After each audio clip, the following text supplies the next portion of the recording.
Hello hi everyone, আজকের রেসিপিটা হচ্ছে কচুর লতি। আমার ভীষণ পছন্দ, কিন্তু আজকে যেহেতু শুকনা মাছ ছিল না, আজকের কচুর লতিটা একটু আলাদাভাবে বানাবো। আমার শুকনা মাছ দিয়ে বলতে শীতল চাটনি দিয়ে খেতে আমার ভীষণ পছন্দ।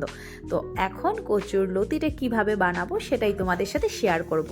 কচুর লতিটাকে গরম জলে একটু ভাপ দিয়ে দিব, কেন অনেক সময় অনেক কচুর লতি কিন্তু আমাদের গলায় ধরে খেলে পড়ে। তো এখন কি দিয়ে বানাচ্ছি, যেহেতু শুকনা মাছ নেই, মসুরির ডাল নিয়ে নিয়েছি, সর্ষা নিয়ে নিয়েছি, আর নিয়ে নিব কাঁচা লঙ্কা, সাথে একটু নারিকেল হলে ভালো হয়, যেহেতু নেই কিছু করার নেই। তো তার জন্য এই তিনটে সরঞ্জাম দিয়েই বানিয়ে নিব। এখন মিক্সিতে দিয়ে দিয়েছি সর্ষা, কাঁচা লঙ্কা, সাথে পরিমাণ মতন অল্প কিছু মসুরির ডাল।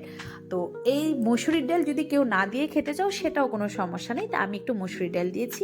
এখন আমার পেস্ট করা হয়ে গেছে, তার মধ্যে দিয়ে দিব নুন, দিয়ে দিব আর সাথে দিব হলুদের গুঁড়ো, আর দিয়ে দিব একটু মিষ্টি, যেহেতু আমি সব কিছু রান্নার মধ্যে একটু একটু করে মিষ্টি দিই। তার সাথে এখন আমি কচুর লতির মধ্যে মশলাটা দিয়ে দিয়েছি, সাথে দিয়ে দিব একটু সরষার তেল দিয়ে, সব কিছু দিয়ে কচুর লতিটা দিয়ে একসাথে মেখে নিব। মেখে 10 মিনিট রেখে দিব, কেন কি এই কচুর লতির মধ্যে সেই মশলাটা ভালো করে ধরবে, আর খেতেও কিন্তু অনেক টেস্ট হবে। তাই একটু 10 মিনিট রেখে দিবে। আর এদিকে দেখো আমার কড়াইটাও গরম হয়ে গেছে, আর পুরন আমি কিছু দেইনি। তোমরা যদি ভালোবাসো কালির জিরে দিতে পারো, আমার আজকে ভালো লাগে নাই তাই দেই নাই। আর দেখো এখন কচুর লতিটা বসিয়ে দিয়েছি। আর আরেকটা কথা শোনো, আরেকটা কথা হলো, এই রান্নাটা কিন্তু একদম স্টিম লোতে দিয়ে বানাবে। স্টিম বাড়িয়ে বানালে কচুর লতিটা কিন্তু লাল হয়ে যাবে, কিন্তু রান্নাটা টেস্ট হবে না। একদম স্টিম কমিয়ে ঢেকে ঢেকে বানাবে, তাহলে পাতুরির মতন হবে খেতে।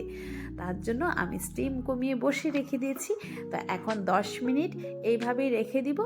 রেখে সেটার মধ্যে কিন্তু জল দিতে হবে না, ওই মশলাটার রান্নাতেই কিন্তু হয়ে যাবে। এখন প্রায় আমার কচুর লতি হয়ে এসেছে। অবশ্য তোমরা একবার ঘরে ট্রাই করে দেখবে, যারা শুকনা মাছ খেতে চায় না এইভাবে খেতে পারো। আমার রান্না কমপ্লিট।